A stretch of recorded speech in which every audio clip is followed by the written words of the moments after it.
नमस्कार दोस्तों, आप सभी का स्वागत है हमारे YouTube channel Kunwar Singh classes में।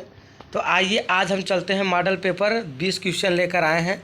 बहुत ही इम्पोर्टेंट क्वेश्चन है, आप लोगों को पता चलेगा कि कितने इम्पोर्टेंट क्वेश्चन है। आप लोगों को परीक्षा दृष्टि से सीयूटी डोमेन संस्कृत की दृष्टि से यह क्वेश्चन पूछे गए हैं, प्रीवियस ईयर क्वेश्चन है और आप लोग अच्छे से करिएगा। जिसके जैसा हमने बताया था या जैसा हमने पढ़ाया है, जो वीडियो आप लोगों ने नहीं देखे हैं जाकर के संधि समास छंद अलंकार प्रत्यय जितने भी वीडियो प्लेलिस्ट में हैं जाकर देख लीजिए। आइए तो हम लोग चलते हैं अपने प्रश्न पर। हमारे 20 क्वेश्चन हैं, आप लोग ध्यान से हर क्वेश्चन का जवाब दीजिए और अनुमान लगाइए कि आप लोगों का कितना आंसर सही होता है। तो आइए चलते हैं, देखते हैं हमारा पहला क्वेश्चन क्या है। देखिए, आइए क्वेश्चन नंबर 1 है हमारा महोत्सव का संधि विच्छेद है। हर एक क्वेश्चन पे 4 विकल्प दिए रहेंगे, आप लोगों को सही विकल्प का चयन करना होगा, ठीक है। और उसमें आप लोगों को माइनस मार्किंग भी रहेगा 1/5, यानी हर एक क्वेश्चन पे 5 नंबर डिवाइड है, यानी कि सही करने पे आपको 5 नंबर मिलेंगे और 5 गलत करने पर एक सही वाला भी आप लोगों का कट जाएगा। इसलिए ध्यान रखें, जो सही हो वही करिए। और आप लोग, यह मॉडल पेपर है, आप लोग अनुमान लगाइए कि आप लोगों का कितना क्वेश्चन सही हो रहा है। तो ठीक है, आइए चलते हैं। हमारा क्वेश्चन है जैसा कि महोत्सव का संधि विच्छेद है, क्या है आप लोगों को बताना है। ऑप्शन नंबर 1 है महधन उत्सव, ऑप्शन नंबर बी है महाधन उत्सव, ऑप्शन नंबर सी है महिधन उत्सव और ऑप्शन नंबर डी है इनमें से कोई नहीं। तो आप लोगों को सही विकल्प का चयन करना होगा। तो आइए देखते हैं इसमें सही आंसर क्या है। तो दोस्तों, इसका सही आंसर है महाधन उत्सव। महाधन उत्सव इधर राइट आंसर, यानी कि ऑप्शन नंबर बी हमारा सही विकल्प है, ठीक है। अब आइए चलते हैं हम लोग क्वेश्चन नंबर 2 पर। क्वेश्चन नंबर 2 हमारा क्या है, आइए देखते हैं। क्वेश्चन नंबर 2 हमारा है यद्यप का संधि विच्छेद होगा, यानी कि यद्यप का संधि विच्छेद करने पे क्या बनेगा, इसका हम लोगों को जवाब देना है। आइए देखते हैं। क्वेश्चन नंबर है हमारा यद्यप का संधि विच्छेद क्या होगा। इसमें 4 ऑप्शन दिए हैं। ऑप्शन नंबर 1 है यदि धन अपि, यदि धन अपि। ऑप्शन नंबर बी है यद धन अपि, यहाँ यदि में हलंत है, ठीक है, यहाँ ठीक, यद धन अपि। और उसके बाद ऑप्शन नंबर सी है यदि धन अपि और ऑप्शन नंबर डी है यदि धन अपि, ठीक। तो दोस्तों, इसका सही आंसर क्या होगा, इसका सही आंसर आप लोग बताइए। आप लोगों को टाइम मिलता है 10 सेकेंड का। आइए, समय की कमी के कारण हम लोग जल्दी से जवाब दे देते हैं। तो दोस्तों, इसका सही आंसर है ऑप्शन ए, इधर राइट आंसर, यानी यदि धन अपि। आइए चलते हैं, अब हम लोग चलेंगे क्वेश्चन नंबर 3। क्वेश्चन नंबर 3 चलते हैं और हर क्वेश्चन को अच्छे से पढ़ेंगे। आप लोग भी मान लीजिए कि आप लोगों का एग्ज़ाम चल रहा है और आप लोगों के कितने क्वेश्चन सही हो रहे हैं। जैसा कि हमने संधियाँ पढ़ा दी हैं, ठीक है। अभी 1-2 संधि बाकी हैं जो आप लोगों का आज कंप्लीट हो जाएगा और बाकी समास पढ़ा दी हैं। आराम से आप लोग हर क्वेश्चन का जवाब दीजिए, ठीक है। आइए चलते हैं। क्वेश्चन नंबर 3 हमारा क्या है। क्वेश्चन नंबर 3 है इत्यादि। इत्यादि का संधि विच्छेद है। अब इत्यादि का संधि विच्छेद है, क्या होगा, मतलब इत्यादि है, इसका संधि विच्छेद करने पर, इसको अलग अलग करने पर क्या शब्द बनता है। तो देखते हैं, इसमें हर एक क्वेश्चन पे 4 विकल्प है। तो आइए देखते हैं इसमें क्या है।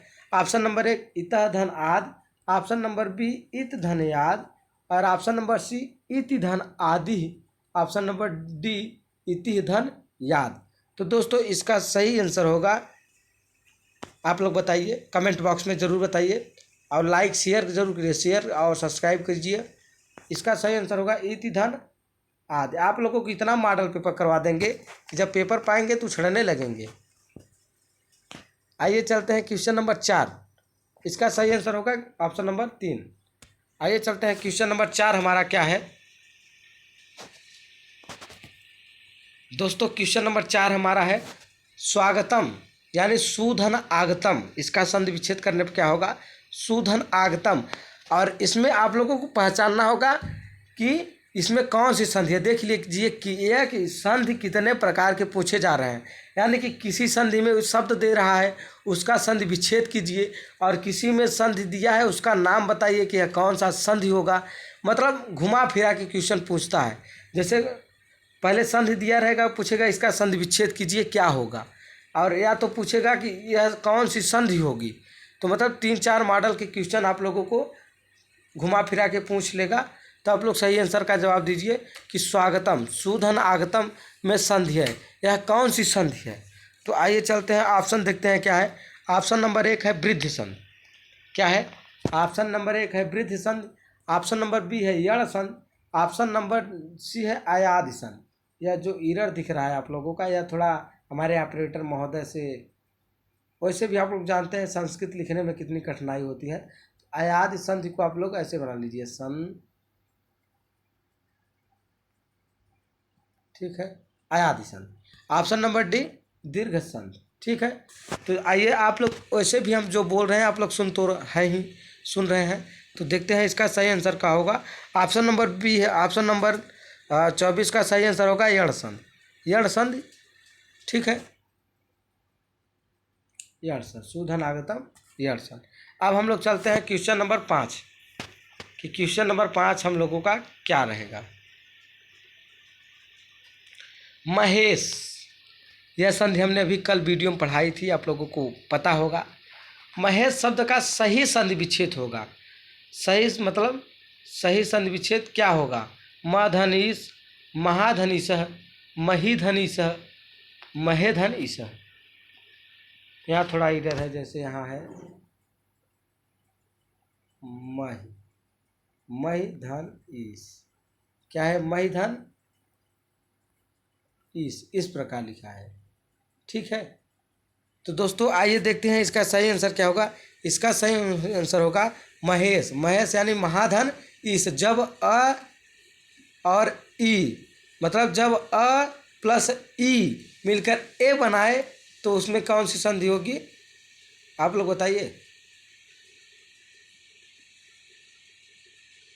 गुण संधि होगी। ठीक है, महेश शब्द का सही संधि विच्छेद क्या होगा? महाधन ईस। अब आइए चलते हैं क्वेश्चन नंबर 6। क्वेश्चन नंबर 6 आप लोगों का अनुवाद है। आप लोग अनुवाद करिए, अनुवाद से भी क्वेश्चन। और एक बात और, आप लोग अनसीन पैसेज करते रहिए, मतलब अपठित गद्यांश। कोई आप लोगों के पास अगर कोई सहायक बुक हो तो उसमें से अपठित गद्यांश अगर दिया हो तो वहाँ से अपठित गद्यांशों को क्वेश्चन आप लोग करते हैं। वैसे हालांकि क्वेश्चन बहुत टफ नहीं आते, बहुत ईजी आते हैं। ठीक है, अनसीन पैसेज का पढ़कर उसी में देना होता है। तो आइए हम लोग चलते हैं, ज़्यादा समय ना लेते हुए हम लोग चलते हैं अपने क्वेश्चन पे। क्वेश्चन 6 है मेरा, मैं पुस्तक पढ़ता हूँ, मैं पुस्तक पढ़ता हूँ कि संस्कृत में अनुवाद क्या होगा या संस्कृत क्या होगी। ठीक, तो ऑप्शन नंबर 1 है अहम पुस्तकम पठामि। अहम पुस्तकम या पठामि है, पठामि, पठामि। ठीक, अहम पुस्तकम पठामि। और ऑप्शन नंबर बी अहम पठसि, अहम पठसि, अहम पठसि।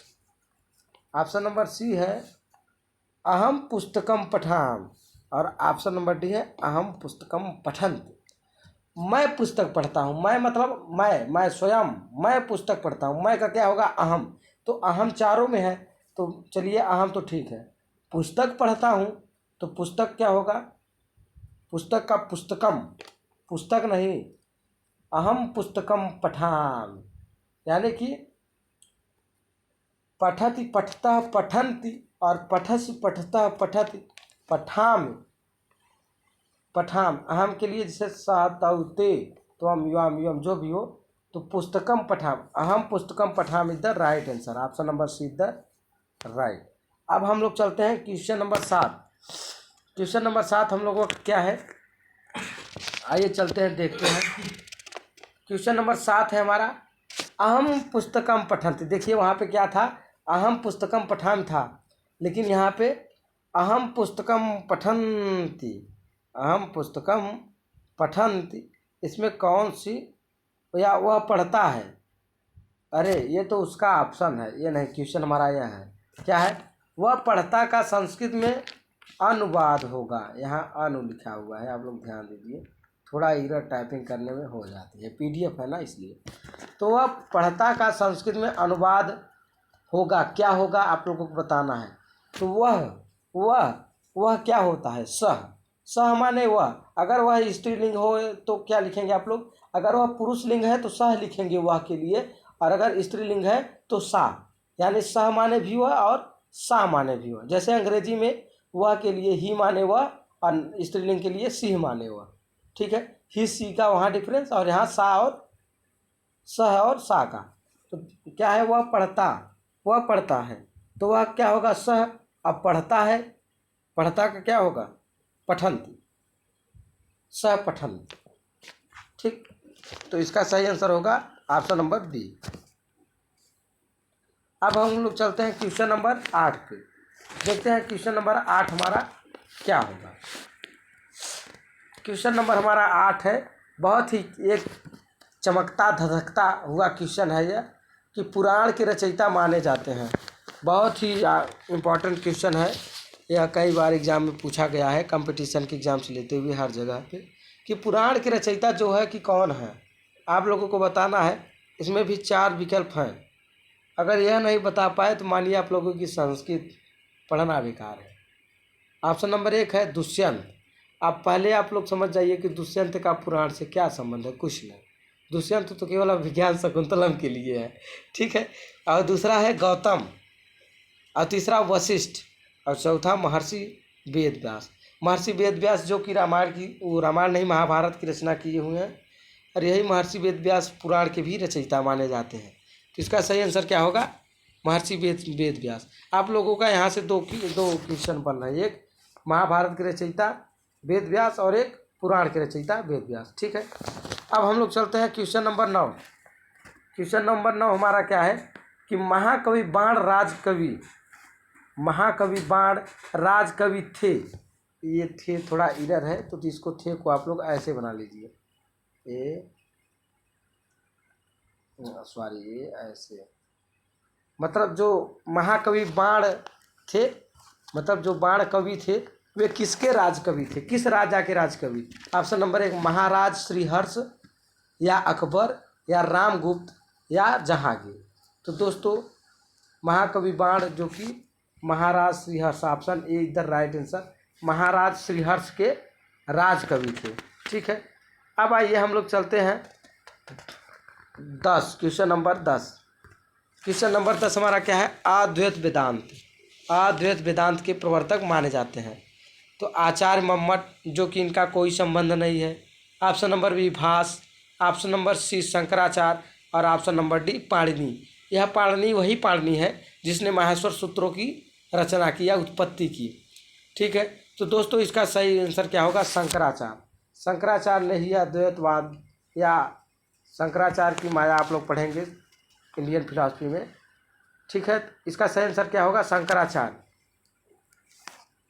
उसके बाद हम लोग चलते हैं क्वेश्चन नंबर 11।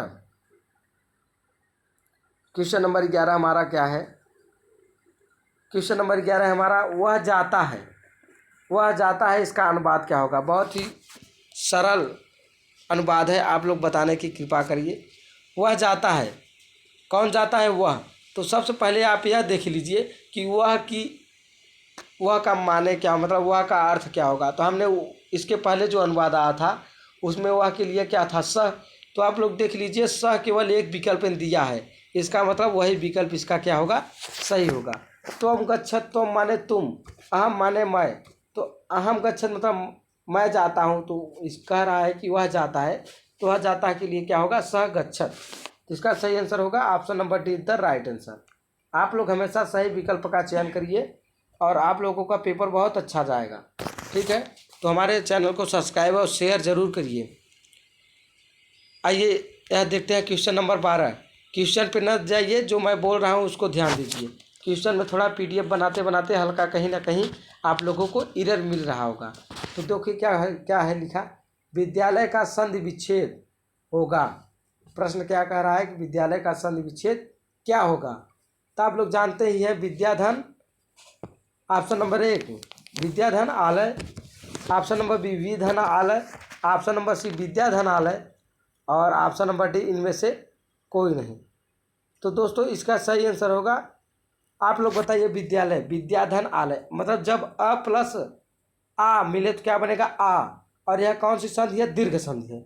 विद्यालय में कौन सी संधि है, दीर्घ संधि है। और दीर्घ संधि का सूत्र क्या है, आकाश वर्ण दीर्घ। तो यहाँ से आप लोगों के 3 क्वेश्चन क्लियर हो रहे हैं। क्या हो रहे हैं, पहले तो आप लोगों को पता चल रहा है कि यह कौन सी संधि है या इसका संधि विच्छेद क्या होगा। तो दोस्तों इसका सही विच्छेद होगा विद्याधन आलय। ठीक, और यह कौन सी संधि है, तो यह कौन सी संधि है, दीर्घ संधि। और दीर्घ संधि की कंडीशन क्या होती है कि जब अ प्लस आ मिल जाए तो क्या बनेगा, आ। मतलब हमेशा लघु हो चाहे हस्व हो, दोनों के मिलने पे क्या बनेगा, दीर्घ बनेगा। ठीक है, यह स्वर संधि में आती है दीर्घ संधि। स्वर संधि है जब स्वर के बाद स्वर या दो स्वरों के बीच जब परिवर्तन से जो विकार उत्पन्न होता है उसे क्या कहते हैं, स्वर संधि। ठीक है, इस प्रकार आप लोग हमारी वीडियो जाके प्लेलिस्ट में पढ़िए, संधि की पढ़ लीजिए आराम से, सारे डाउट क्लियर हो जाएंगे। जो पहली बार चैनल पे आए हैं सब्सक्राइब जरूर कीजिए, नहीं तो आप लोगों को पश्चाताप बहुत होगा। आइए क्वेश्चन नंबर 13 हमारा क्या है, हरिश्चंद्र। हरिश्चंद्र की संधि होगी, मतलब हरिश्चंद्र एक शब्द है, हरिधन चंद, हरिधन चंद की संधि होगी। मतलब यह जो हरि और चंद अलग अलग है, जब इसको आप मिलाएंगे, इसको जब समस्त पद में बनाएंगे तो क्या होगा, आइए देखते हैं। Option number 1 Harishchandra, option number B Harichand, option number C Harichand और ऑप्शन नंबर डी इनमें से कोई नहीं। आप लोगों को अनुमान लग रहा होगा कि इसका सही आंसर क्या होगा। तो दोस्तों आप लोग इसका सही आंसर जरूर बताने की कृपा करिए, आप लोगों को टाइम मिलता है मात्र 10 सेकेंड। ठीक है, तो इसका सही आंसर होगा हरिधन चंद, इसका सही आंसर होगा हरिचंद, हरिश्चंद नहीं, क्योंकि स कहाँ से आ रहा है, तो हरिचंद होगा। ठीक है, मतलब हरि और चंद। ठीक है, उसके बाद हम लोग चलते हैं क्वेश्चन नंबर 14। क्वेश्चन नंबर 14 हमारा क्या है, क्या कह रहा है, इसका सही आंसर आप लोग जरूर दीजिए। क्या है क्वेश्चन नंबर 14 हमारा, कि जब प्रथम शब्द का अंतिम अक्षर और दूसरे शब्द का प्रथम अक्षर। ठीक है, मतलब जब प्रथम शब्द का अंतिम अक्षर और दूसरे शब्द का प्रथम अक्षर, यहाँ अक्षर लिखा है, अक्षर आपस में मिलकर एक नया रूप बनाते हैं। क्या बनाते हैं, आपस में मिलकर एक नया रूप बनाते हैं। मतलब जब प्रथम शब्द का अंतिम अक्षर और दूसरे शब्द का प्रथम अक्षर आपस में मिलकर एक नया शब्द बनाते हैं या धारण करते हैं, तो उसे हम लोग क्या कहते हैं। तो आप लोग बताइए, जब आप लोग, हमने बताया कि जब प्रथम पद का अंतिम अक्षर और दूसरे पद का प्रथम अक्षर हो तो हम क्या बनेगा, संधि बनेगा। तो option number D the O, option number C the right answer, यानी संधि विच्छेद होगा। तो दोस्तों संधि विच्छेद, संधि किसे कहते हैं, दो वर्णों के मेल को क्या कहते हैं, संधि। सिंपल सी परिभाषा, केवल 10 सेकेंड। आइए अब चलते हैं क्वेश्चन नंबर 15। क्वेश्चन नंबर 15 हमारा क्या कह रहा है, कि जब दो या दो से अधिक, कब, जब दो या दो से अधिक शब्दों के परस्पर मिलने से एक नए संक्षिप्त शब्द की उत्पत्ति होती है तो उसे क्या कहते हैं, बताने की कृपा जरूर करिए। वीडियो ज़्यादा से ज़्यादा शेयर करिए, लाइक करिए। ठीक है, धन्यवाद दोस्तों। तो इसका सही आंसर क्या होगा, इसमें 4 विकल्प दिए हैं। विकल्प नंबर 1 है पर्यायवाची, और विकल्प नंबर 2 है नकारार्थी, और विकल्प नंबर सी है संधि, और विकल्प नंबर डी है अलंकार। दोस्तों इसका सही आंसर होगा संधि, option number C the right answer. अब हम लोग चलते हैं क्वेश्चन नंबर 16 हमारा क्या होगा। ठीक है, क्वेश्चन नंबर 16 हमारा है, समास की विपरीत क्रिया को, विपरीत मतलब अलग, जैसे 36 कहते हैं ना, हमारे और उसके बीच में 36 का आंकड़ा है। 36 का आंकड़ा मतलब वो हिंदी वाला 36, कि 3 का मोह इस तरफ और 6 का मोह उस तरफ, मतलब दोनों का पटरिया है ना, 3 इस तरफ तो 6 इस तरफ, यानी विपरीत हो एक दूसरे से अलग अलग। तो क्या होगा, जब समास की विपरीत क्रिया को हम लोग क्या कहेंगे। दोस्तों ऑप्शन नंबर 1 है अलंकार। अलंकार तो हो ही नहीं सकता, आप लोग समझ सकते हैं। अलंकरोतिथि अलंकार है, अलंकार की परिभाषा हमने क्या बताया था, अलंकरोतिथि अलंकार। ठीक है, और दूसरा ऑप्शन क्या है, संधि। तो संधि क्या होगा, दो वर्णों के मेल को संधि कहते हैं। समास क्या होगा और समास विग्रह क्या होगा। ठीक है दोस्तों, इसका सही आंसर होगा, आइए हम लोग देखते हैं। अब आप लोग इसका जवाब दीजिए कमेंट बॉक्स में। सारे जवाब के क्वेश्चन के आंसर तो मैं ही दे रहा हूँ, और कमेंट बॉक्स में यह बताइए कि आप लोगों के कितने क्वेश्चन के आंसर सही जा रहे हैं। तो दोस्तों इसका सही आंसर होगा, समास की विपरीत क्रिया को क्या कहेंगे, समास। समास की विपरीत, चाहे समास जो हो, इधर का हो चाहे उधर का हो, हमेशा विपरीत क्रिया विपरीत ही तो रहेगी। ठीक है, अब हम लोग चलते हैं क्वेश्चन नंबर 17 हमारा क्या होगा। दोस्तों इसका 17 क्या होगा, क्वेश्चन क्या कर रहा है कि दो या दो से अधिक शब्द मिलकर, मतलब जब दो या दो से अधिक शब्द मिलकर एक नवीन शब्द की रचना करते हैं, एक छोटा वाक्य, एक नया शब्द का निर्माण करते हैं, तो उसे हम लोग क्या कहते हैं। हमने बताया कि जब दो या दो से अधिक शब्द मिलकर एक पद बनाते हैं तो उसे क्या कहते हैं। अभी एक दिन पढ़ा था, तो इसे क्या कहते हैं। ऑप्शन नंबर 1 संधि कहते हैं, ऑप्शन नंबर बी अलंकार कहते हैं, ऑप्शन नंबर सी उपसर्ग कहते हैं, और ऑप्शन डी नंबर समास कहते हैं। तो दोस्तों इसका सही आंसर होगा कि जब दो या दो से अधिक शब्द मिलकर एक नए शब्द की निर्माण करते हैं, एक संक्षिप्त शब्द बनाते हैं, तो उसे क्या कहते हैं, समास कहते हैं। Option number D the right answer. आशा करते हैं कि आप लोगों के हर क्वेश्चन के जवाब अच्छे मिल रहे होंगे। ठीक है, कमेंट बॉक्स में बताते रहिए कि आप लोगों के क्वेश्चन के आंसर सही हो रहे हैं या गलत। ठीक है, आइए चलते हैं क्वेश्चन नंबर 18 हमारा क्या है। 2 क्वेश्चन और बचे हुए हैं, 20 क्वेश्चन लेकर आए हैं। क्वेश्चन नंबर 18 हमारा क्या है कि नियोगः और निपातः और निरोधः 3 शब्द दिए हैं। इसमें पूछ रहा है कि इसका इन शब्दों में उपसर्ग क्या है। उपसर्ग मतलब जो किसी वाक्य के पहले लगता है, और प्रत्यय मतलब जो किसी वाक्य के पीछे लगता है। तो आप लोगों को क्या बताना है, उपसर्ग। तो आइए देखते हैं उपसर्ग इसमें कौन सा उपसर्ग है। ठीक है, तो नियोगः निपातः निरोधः। तो ऑप्शन नंबर 1 नी, ऑप्शन नंबर बी रोध, और ऑप्शन नंबर सी पात, और ऑप्शन नंबर डी अलग अलग। तो दोस्तों इसका सही आंसर होगा कैसे कि नियोग में तो नी बता देंगे, और निपात में पा। यहाँ पे इसका सही आंसर होगा अलग अलग। मतलब सभी तीनों शब्द हैं, तीनों के जो है उपसर्ग अलग अलग होंगे। ठीक है, अब आइए हम लोग चलते हैं क्वेश्चन नंबर 19 यानी कि एकोनविंशत। मतलब अगर क्वेश्चन में आ गया कि एकोनविंशत किसे कहते हैं, तो आप लोग समझ जाइए कि 19 को कहते हैं। यानी कि विंशत मतलब 20 में एक कम, उसे क्या कहेंगे, एकोनविंशत। ठीक है, आइए चलते हैं क्वेश्चन नंबर हमारा क्या कहता है 19 का। अकारांत शब्द के उदाहरण है। अकारांत शब्द है, उसका उदाहरण क्या होगा। ऑप्शन नंबर 1 हरिमती, ऑप्शन नंबर बी नदी, ऑप्शन नंबर सी भानुमधु, और option number D Ram Gopal. तो दोस्तों इसका सही आंसर होगा Ram Gopal. Option number D the correct answer. ठीक है, आइए इस वीडियो का लास्ट क्वेश्चन, और इसका क्वेश्चन का आंसर आप लोग कमेंट बॉक्स में देंगे। इसको मैं नहीं बताऊंगा, यह आप लोगों का वर्क है, काम है, होमवर्क समझिए, और इसका जवाब आप लोग कमेंट बॉक्स में दीजिए। यह आपके लिए क्वेश्चन छोड़ रहे हैं कि संस्कृत में कितने समास होते हैं।